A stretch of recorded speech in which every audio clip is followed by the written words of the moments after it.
will we deal with this threat? What do we Well, need to do? the initial thing that's stated is missile defenses, and there's activity in the U.S. Congress to spend more money to get more interceptors.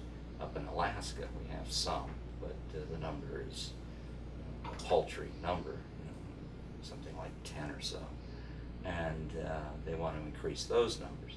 The problem, though, is deeper than just defending the United States, because we have security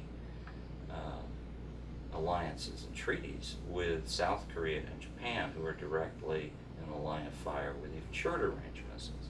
More important, they're worried that we might not defend them if we can't defend Los Angeles.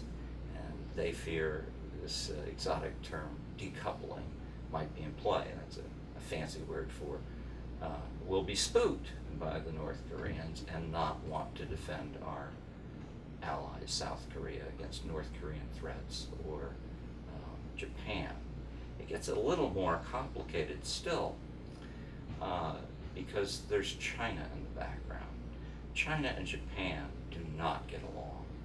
They have territorial disputes, and although there are some minor ones with South Korea, relations between China and South Korea are much better.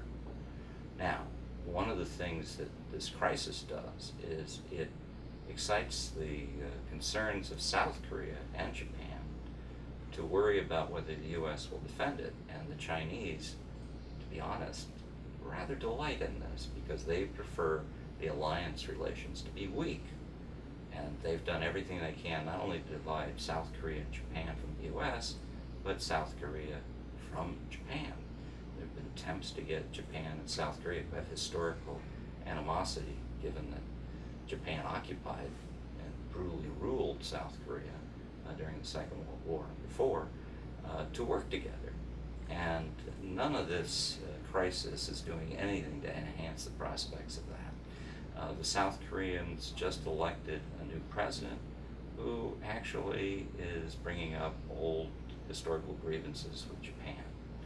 So there's a lot going on in that region that this North Korean nuclear threat is catalyzing, if you will. It's kind of like a spark plug for a lot of trouble.